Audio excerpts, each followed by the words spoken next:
All right, so pal, then I mean that's the WrestleMania. That's like the main event. That covers like almost like everything really. Like yes, Gunther's doing stuff with the IC title. Cool. We'll address that more in the preview, but once we get to WrestleMania week, yeah, they're doing some good stuff with Escobar and Mysterio. There's a bunch of little stuff going on. Lashley, pal, AOP, cool.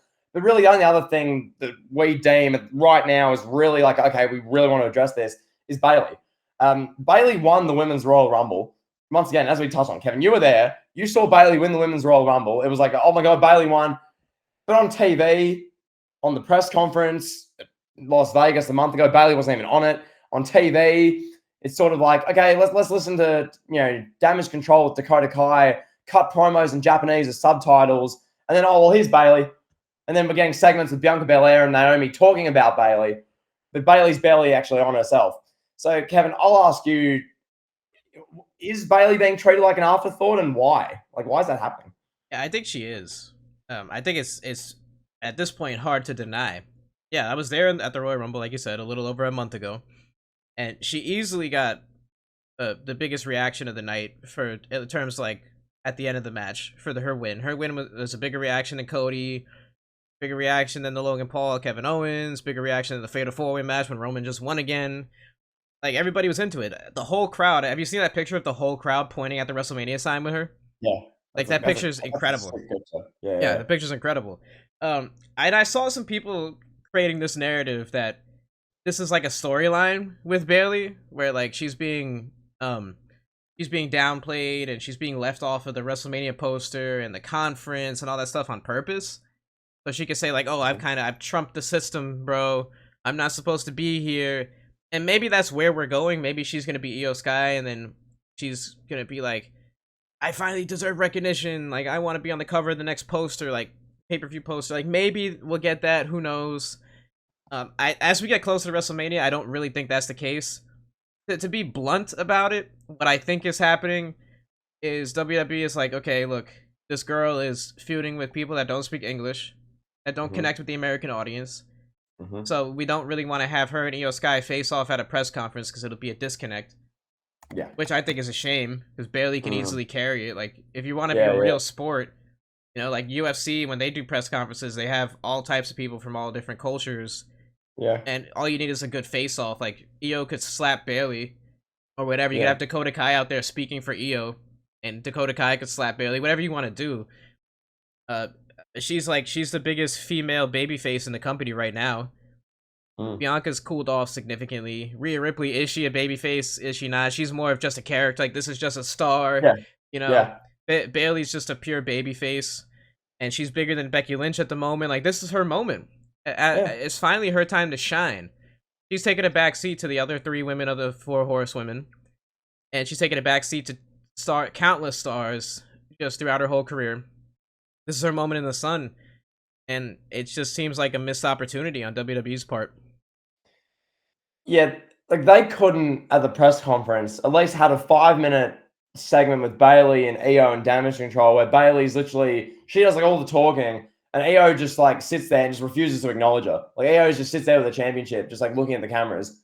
And like Bayley's like, getting bothered by that because it's like, I was, like we loved each other pretty much. We were Damage Control. Like I've traveled the road with you for like the last 2 years, and you can't bear to look at me. Like something like that. And Bayley can do. Like you can easily do a 5-minute segment, get them both on the press conference, give a build, highlight it, spotlight this what they're doing. They didn't do that. Instead, the press conference for women was them spoiling the Elimination Chamber to tell you, well, Becky's going to win the Chamber, and they're doing Becky versus Rhea. Well, we also couldn't get that 5-minute segment with Bayley and Io because The Rock had a cry about Roman's grandma and Roman's uncles. So we had to get that 5 minutes worth of acting where Roman's just like, Rock's like, you speak about his blood, speak about mine, bro. So that cut into Bayley's press conference time. That too. But yeah, when it comes to this Bayley situation, look, reality is like, and we discussed this earlier with like the men's situation with like this main event, and like this is realistically, Kevin, get to WrestleMania night because this is what we all do it for, pal. We do all these shows for WrestleMania. What's this going to look like? What's this Bayley Io going to look like? It'll probably get about 17 minutes. It'll be a good match. Probably get 4 stars, maybe 4.25 stars from our slideshow reviewer friends. Be one of the better women's matches we see in the year. Bayley will win. It'll be in the middle of the show. Cool. Bayley wins. Yay. All right. Rollins McIntyre's on. Cool. Let's go. Okay. Main event time. Yep. Like, that's what this will be. It'll be, okay, we've just seen Jimmy Uso versus Jey Uso. Oh, my God. Wow. Great match. Okay, now, Bayley. Cool. Okay, Bayley's match done. Next, move on. It'll be a middle of the card. Women's match. It'll be a good match on its own. It might be as good as Rhea Ripley, Charlotte Flair last year. One of the most overrated matches I've seen. And then what? And then Bayley will be coming out on SmackDown being like, I did it. I'm the champion. And then Dakota's going to like attack her from behind, and this will continue for another 3 months. Like, yeah, you know, this Charlotte will interrupt her and have her 2008 John Cena moment where she's like, I'm back from injury, pal, 6 months early. Did you miss me? Yeah, because didn't Charlotte, like, she did the ACL, or she did some really serious knee thing. Watch it be like, it was actually like a 2-month thing instead of a 7-month thing. And they're going to make it seem like Charlotte's 2008 John Cena recovering from a torn pectoral, or, you know, like a tricep in like a month. You know, watch that. Charlotte Flair comes out the SmackDown after Mania. Bayley's cutting an emotional promo. Charlotte comes out. You did it. I'm so proud of you, Bayley. This is what I always wanted 8 years ago when I was booking myself and politicking my way to winning championship matches, to play hot potato with Sasha Banks just to get my number of reigns up so I can get closer to my dad's number of 16. When I was doing that 8 years ago and political chessing myself, this is what I always wanted for you, Bayley. I'm so proud of you. And then Charlotte like slaps her and turns on her. And they do Charlotte versus Bayley at a crown jewel. And then she just beats her at the next pay-per-view, and Bayley's reign is over. Yeah, like Charlotte's like fully covered head to toe in Saudi Arabia, because that's obviously what happens there, and she beats Bayley, and Bayley has like a 6-week championship reign, and it's like, okay. There you go, pal. Yeah, all right, so now with that being said, pal, you ready to go around the world? I sure am, pal. We'll go around the world, around the world, pal. Stop it in Dallas, Texas, pal. Dallas, Texas, AT&T Stadium, baby. Oh, AT&T Stadium, the home of WrestleMania 32 with Dwayne and the Flamethrower. Pal, speaking of that, I went on Facebook the other day, and like the fourth different thing on my feed was that Rock entrance from WrestleMania 32. It was like, let's relive the Rock's legendary WrestleMania entrance with the Flamethrower. I burst out laughing, thinking your legendary rant, where you were like, I'm sat there at 12 o'clock, the Dallas Cowboys cheerleaders are out there, Dwayne comes out with a flamethrower for no reason before Roman vs. Triple H's all-time bad WrestleMania main event. Like, your legendary rant. That being said, pal. Thank you, pal. Why am I looking at China? I don't care. I don't want to say You need China. the US of A, pal. Pal, no, I'm not going to say that. So, we're going to go to Dallas, Texas. That's Florida. Why am I putting my finger there? Dallas, here we go. The home of Luka Doncic and the Mavericks, pal. What can we do, pal? What's happening? All right, pal. So that location, Dallas, Texas, AT&T Stadium, that is the location of the big, massive fight that was announced yesterday. Jake Paul versus Mike Tyson. Getting the big boxing fight live on Netflix, pal, for the whole world to see. Overall thoughts and reactions. How are you feeling about this? Are you interested to watch Mike Tyson at 59 years old step into a ring with Jake Paul? I saw someone say this, and at first it's like, oh my God, it sounds like nasty and whatever. With everything Jake Paul's been doing with these like old fighters, like people who've been retired for 20, 30, well now it's like 25, 30 years. But quick question before I answer that question. When did Tyson retire properly? I think his last like big fight was like 03 or something, 04. Okay. Yeah. Like 20 years, yeah. And I must say, the video of Tyson hitting pads, yes, I know it's pads, it's not like an actual boxing match. Everyone can look great hitting pads. The video of Tyson hitting pads legitimately scared the crap out of me. I'm not fighting him. But like, oh my God. You know, he's 50, whatever, 56, I think. 59. Something like that. Christ. How that translates to a boxing match, I want to see it. So I guess that's the main thing. So right away, that's the big tick. Do you want to see this fight? Tick. I do. Well, that's the main thing. What I will say, the callous sounding statement, thank God Muhammad Ali is passed, because, oh my God, imagine Jake Paul calling out an 80-year-old Muhammad Ali. You know, imagine Jake Paul, Muhammad Ali's got like Parkinson's. Fight me or else you're a bitch. Fight me, you're scared. To like an 80-year-old Muhammad Ali. Can you imagine that? Like that's what would happen I could. if Muhammad Ali was still with us. But bless him, whatever. This being said, Tyson, Jake Paul, I can't believe I'm saying this. 2024 is mental. This year, this is the sort of stuff which, you know, in 2023, I'm like, oh, what can happen in 2024? This is one of those things which is just like, oh my God, that's happening. Wow. So that's happening. Pretty crazy, pretty cooked. Hopefully Tyson wins, but knowing how these things work, Jake Paul will probably win on decision and points, and they'll probably have a mutual agreement that neither are going to knock each other out. I don't know. Whatever. Yeah, it's just a spectacle. I think this is a bigger spectacle than like Floyd Mayweather versus Logan Paul.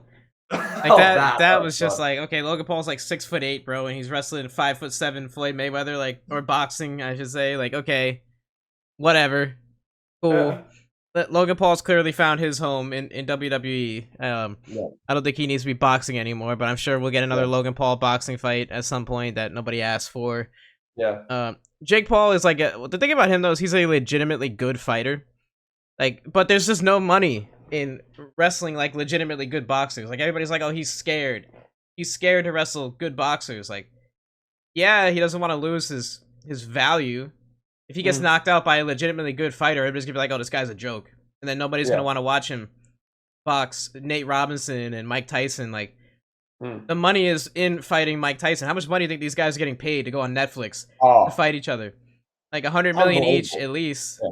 You know, like they're not doing this for pennies. And then if Jake Paul wants to go like the legitimate route and like go fight like the top contenders in his division, he'll be making a quarter of that.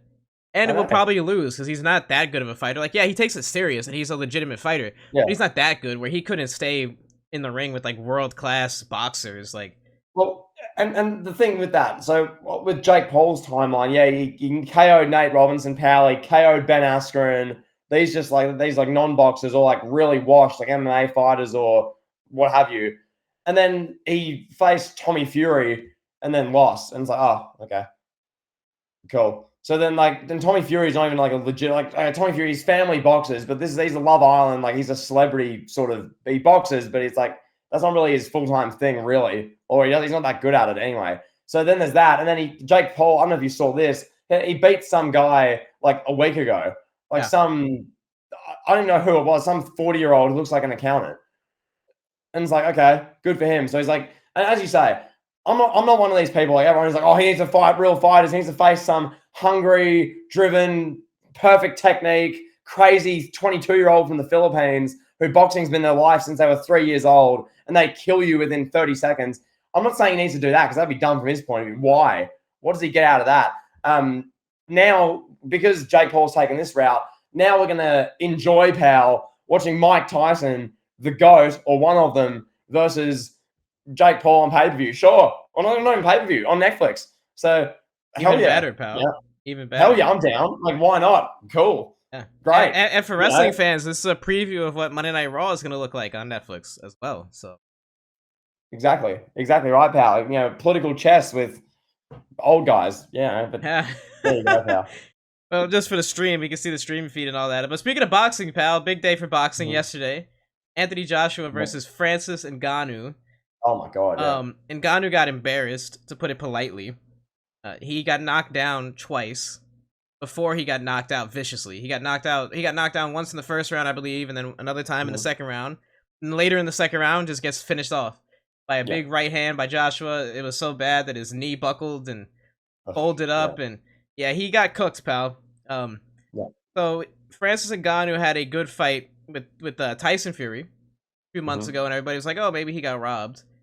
And people are like, okay, is like, we're talking ourselves into it. Like, is Francis Ngannou like a legitimately good boxer?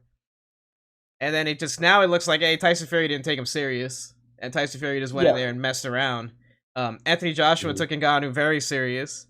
And Anthony Joshua reminded everyone why he's the best boxer in the world. Yeah. And is a legitimate, like, athlete. And, I mean, for Ngannou, if you look at Ngannou, he got his bag.